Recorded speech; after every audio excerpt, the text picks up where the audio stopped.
Hello hi, मैं आपके लिए एक डरावनी कहानी लेकर आई हूँ। मेरे वीडियो को लाइक करें, शेयर करें, सब्सक्राइब करें और इसे आगे भी शेयर करें।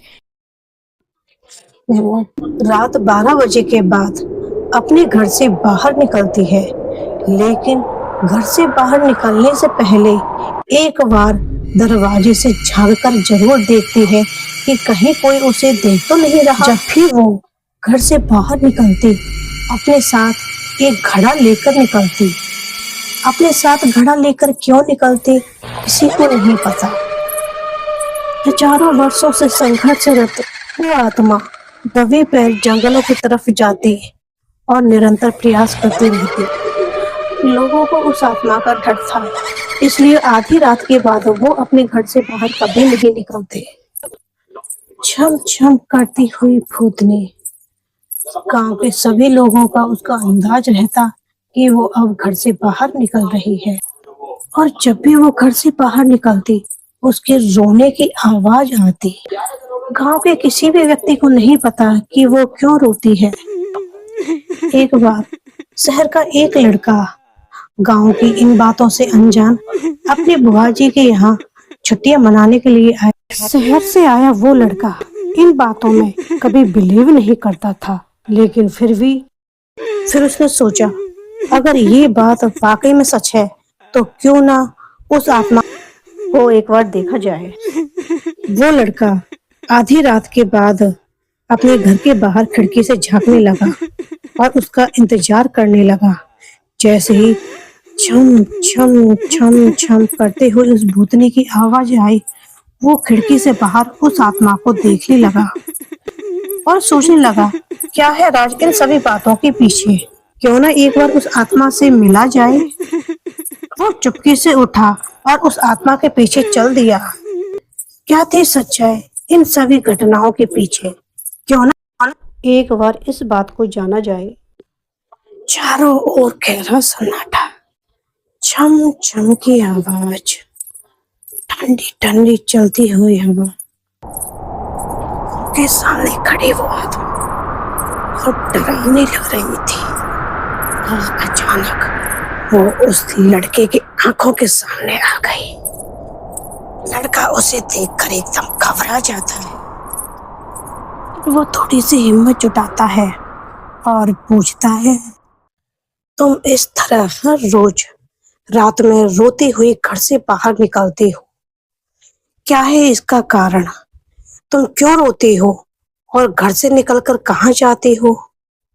प्लीज मुझे बताओ, क्या पता मैं तुम्हारी किसी परेशानी का हल निकाल सकूं। मुझ पर विश्वास करना, मैं तुम्हारी हर इच्छा को पूरा करूंगा। वो आत्मा उस पर गुस्सा करती है और वहां से निकल जाने के लिए कह देती है, लेकिन वो जिद्दी लड़का अपनी जिद में डूबा हुआ उससे बोलता है कि नहीं, जब तक मैं तुम्हारी किसी समस्या का हल नहीं निकाल लूंगा, मैं यहाँ से कहीं नहीं जाऊंगा।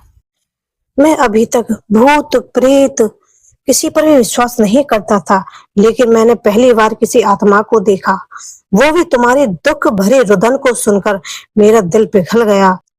मुझे लगता है कि शायद मैं तुम्हारे काम आ सकूं या मैं तुम्हारे किसी दुख का हल निकाल सकूं। मुझे बताइए, मैं तुमसे हाथ जोड़कर विनती करता हूँ, मैं कभी किसी का दुख नहीं देख सकता। तुम चाहो तो मुझे अभी मार सकती हो, ये तुम्हारी इच्छा है। मुझे किसी भी प्रकार का कोई दुख नहीं होगा, लेकिन अगर मैं तुम्हारे काम आ सकूं तो मुझे खुशी जरूर मिलेगी। मैं हर रोज तुम्हारा रुदन सुनता हूँ, तो तुम्हारा रुदन सुन के मुझे बहुत पीड़ा होती है। मैं एक अच्छा इंसान हूँ, तुम मेरे सामने अपने दुख को बयां कर सकती हो। फिर उस लड़के को उस आत्मा के ऊपर गुस्सा आता है और बोलता है कि तुम चाहो तो मुझे अभी मार सकते हो, मुझे कोई फर्क नहीं पड़ेगा। ठीक है, कोई बात नहीं, तुम्हें मुझसे कोई दुख नहीं बताना तो बिल्कुल मत बताओ। उस लड़के की बातों को सुनकर उस आत्मा को उस पर दया आ जाती है। वो आत्मा बोलती है कि हाँ, हो सकता है कि शायद तुम मेरे किसी भी समस्या का हल निकालो, लेकिन ऐसा बिल्कुल नहीं हो सकता। क्यों? क्योंकि मैं एक शापित आत्मा हूँ। मैं हर रोज आधी रात को अपने घर से घड़ा लेकर निकलती हूँ। मेरा पति दूसरे गांव के जंगलों में रहता है, उसी के साथ मेरे बच्चे भी रहते हैं। एक समय था जब मैं और मेरा पति आधी रात को हल जोतने के लिए हम खेतों में चले गए। वह एक साधु आत्मा अपनी तपस्या में लीन थे। रात के अंधेरे में हमें दिखी नहीं और हमारा हल उन साधु से जाके टकरा गया। इतनी देर में सियार की बहुत जोरों से रोने की आवाज आने लगी, जैसे कि कोई अनहोनी होने को हो।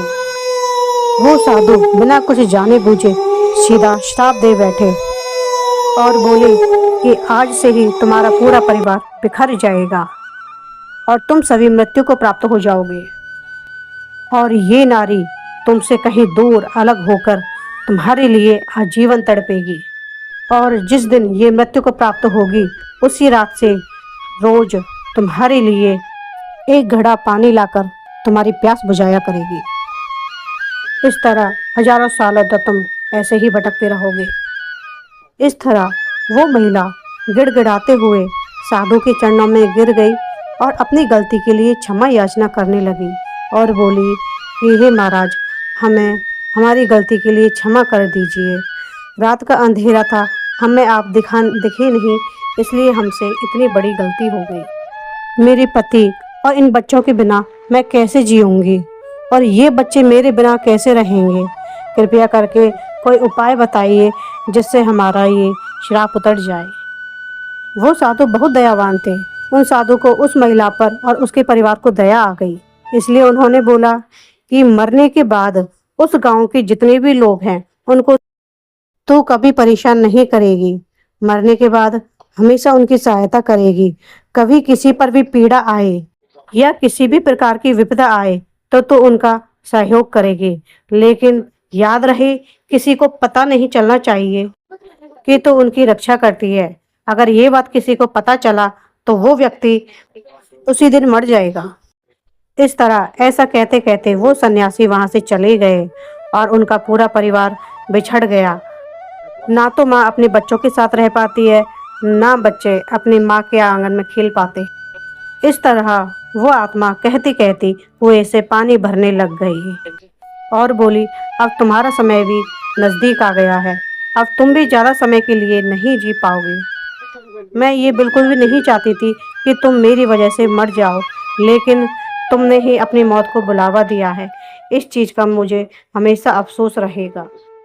उस लड़की ने ये सारी बातें रोते हुए कहा और बोली, अब मैं ये पानी भरकर अपने पति और बच्चों के पास जा रही हूँ।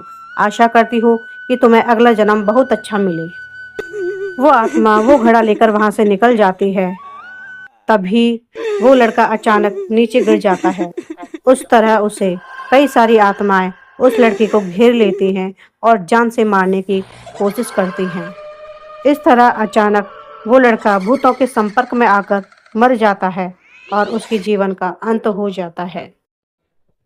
वही खेतों पर उस आत्मा का पूरा परिवार अपनी माँ के आने का इंतजार कर रहा है। एक यही वक्त होता है जब वो बच्चे अपनी माँ से मिल पाते हैं और उसका पति अपनी पत्नी के हाथ का पानी पीकर तृप्त हो जाता है। इस तरह अपनी दुख और पीड़ाएं सहते सहते उनके हजारों लाखों साल व्यतीत हो जाते हैं और एक समय फिर ऐसा आता है जब इस तरह वो आत्मा अपने गांव वालों की रक्षा करते करते मोक्ष को प्राप्त हो जाती है और उनका परिवार फिर से एक नए जन्म की शुरुआत करने के लिए वहां से चले जाते हैं और फिर से उनके दुख भरे जीवन का अंत होकर एक सुख भरी जीवन की शुरुआत करने के लिए वो वहां से चले जाते हैं। मेरी कहानी कैसी लगी कृपया कमेंट करके बताएं, और अगर इसमें कोई कमी दिखी हो तो वो भी मुझे बताएं, ताकि मैं अच्छे तरीके से एक अच्छी स्टोरी क्रिएट कर सकूं। इसलिए प्लीज मेरे चैनल को लाइक करें, सब्सक्राइब करें, कमेंट करें और शेयर जरूर करें। Okay, take care, good bye.